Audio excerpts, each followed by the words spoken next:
Salut, bienvenue chez Joe. Vidéo d'aujourd'hui sera juste la suite de la précédente sur les normal maps. Donc la précédente, je vous montrais comment en générer une à partir d'une géométrie un peu complexe. Là, c'est juste d'en générer une à partir d'une simple texture. Donc soit la méthode un peu entre guillemets compliquée, pas du tout en réalité, mais enfin la méthode à travers GIMP, soit la méthode de justement contourner ça par un bump, donc que ce soit dans Eevee avec Blender de 8 ou dans Unreal Engine où ça marche très très bien. C'est parti. Là par exemple, le cadre de la porte. La version d'origine du cadre de la porte, voilà, je m'étais retrouvé avec ça.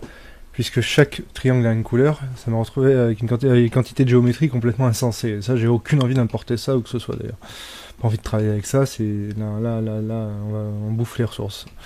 Donc, sur ce genre de truc, faire cette technique de bake, c'est très intéressant. On prend, vous voyez,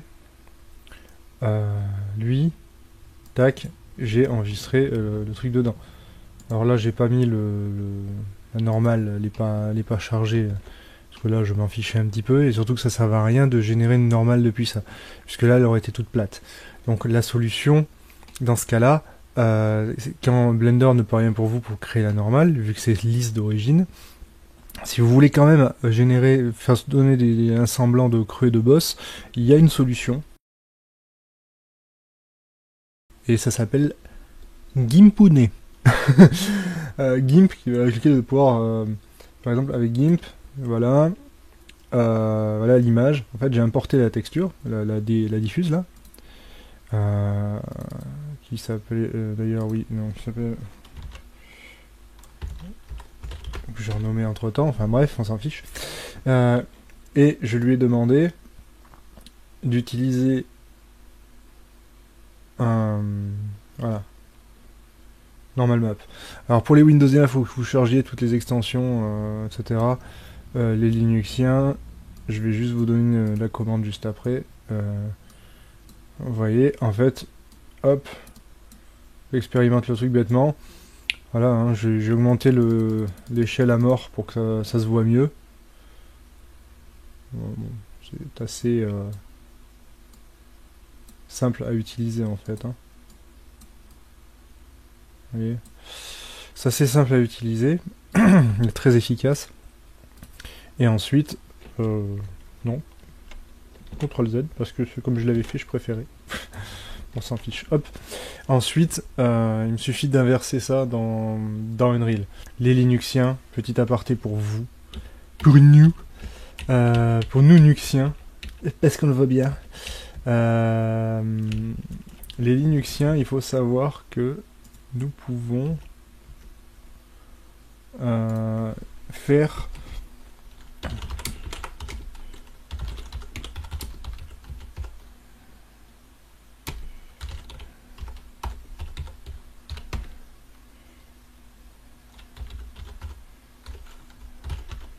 installer tout ça en une commande.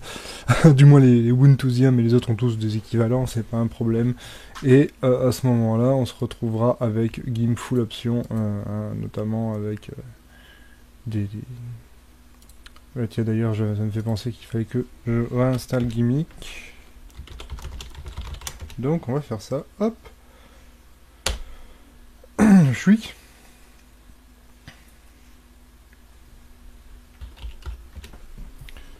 Voilà, et ça me permet du coup d'avoir Gimmick, avec toutes ces fonctionnalités de malade en plus, y compris remplacement de couleurs, etc., etc. Mais je vais pas faire un cours dessus maintenant, ça serait beaucoup trop long. Donc, maintenant dans Unreal Engine, comme vous pouvez le voir, là j'ai juste fait un port. Donc j'ai exporté ce truc là que j'avais fait, hein, juste sélectionner, exporter en FBX, hein, là voilà, l'objet sélectionné, voilà, dans frame, export, voilà, rien d'inouï. J'ai juste créé un matériau où je lui ai dit d'utiliser donc la texture que j'avais peint avec Gimpune et la texture de base. Et là je me suis amusé à mettre du métallique parce que je trouvais ça rigolo, vous voyez. Ça m'a permis de faire un truc amusant. Alors j'aurais pu dire métallique, oups, pardon, 0. J'aurais pu dire métallique 0 et à la place puisqu'on était comme ça, voyons.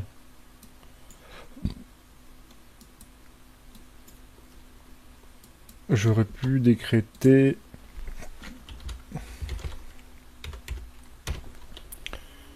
que je voulais multiplier ça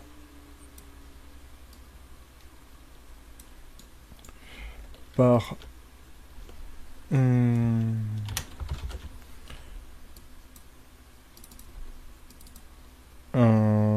va dire on va l'éclaircir un peu. Il va falloir que je tire peut-être un petit peu le truc. Voilà. On va y arriver. Voilà. On va l'appliquer. J'aurais pu faire ça. Et quitte à tripoter la roughness aussi. Hein. Bon, ça, il n'y en avait pas vraiment besoin ici. Oh, je confonds entre Blender. Vous voyez ? En faire du verre, littéralement. Bref, il y a plein de possibilités. Hein. Comme ça, mais justement, l'avantage d'avoir une normale, c'est que on a cette sensation de volume qui est amusante, en fait. Qui donne une crédibilité à la chose. Voilà. Et avec Unreal, on manque pas de possibilités. Comme avec Eevee, d'ailleurs, dans 3.8. Hein. Une autre technique, si on ne veut pas faire appel à GIMP, c'est tout simplement que vous créez, enfin, l'utiliser comme une height map, c'est-à-dire que vous branchez donc votre texture, vous lui demandez normal from height map, hein,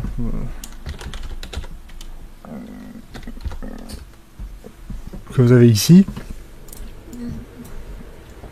Là, il va vous falloir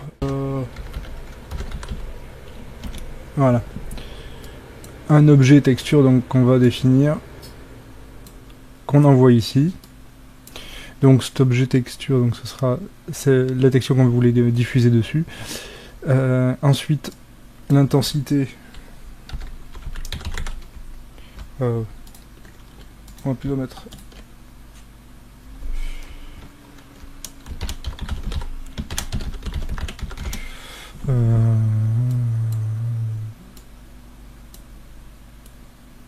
Voilà. On va dire. Hop, de base. Et voilà, bon.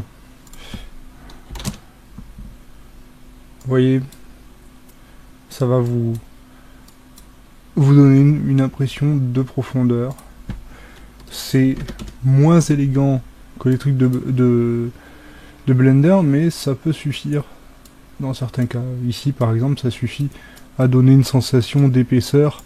Et de toute manière, c'est pixelisé volontairement pour le style graphique. Donc voilà, c'est la solution cheap, rapide. Pour les amateurs de Blender d'un écrit sous Eevee, en utilisant le moteur Eevee de Blender donc 2.8, ce serait tout simplement, pour faire l'équivalent, vous preniez la texture de base, donc vous la passez dans un bump comme ça, vous lui dites de faire correspondre à la hauteur, mettez la distance que vous voulez, vous voyez, dans le normal, hein. Et ça permet de faire un truc qui est pas mal, qui est dans la même veine en fait que ce que fait Unreal Engine 4. Hein. On est très très proche. De toute façon, Eevee et Unreal 4 se ressemblent comme deux gouttes d'eau dans les résultats. Donc voilà, pareil, si vous avez la flemme de faire une normale, avec Eevee, ça peut être intéressant. Avec Cycles, pas vraiment, non. Vous voyez. Par contre, avec Eevee, ouais, c'est efficace. Et voilà, j'espère que ça vous aura intéressé, ça aura été utile. Et n'oubliez pas de partager sur les réseaux sociaux, de mettre du pouce et tout pour que les gens le trouvent, en fait, s'il vous plaît. Que ça serve à quelque chose concrètement. Et surtout, si vous avez des questions, vous n'oubliez pas de les poser. Hein, vous avez, de toute façon, je fais des avances à l'avance pour qu'on puisse utiliser leur petit chat. Bon, bof. Mais en tous les cas, on a les commentaires qui permettent que tout le monde puisse voir ce que les questions que ont posées les autres. Donc surtout, posez. N'hésitez pas. Si vous avez besoin d'autres tutos, vous le dites aussi. Je ne le lis pas dans les pensées, pas encore. Ça sera un super pouvoir bien pratique, ça, pour un youtubeur dans mon genre. J'ai le pouvoir d'entendre les questions des gens. Alors remarque, non, il y a des questions, ouais, non, il y a des questions, je préfère pas les entendre. Enfin bref, sur ce, à bientôt, chez Joe.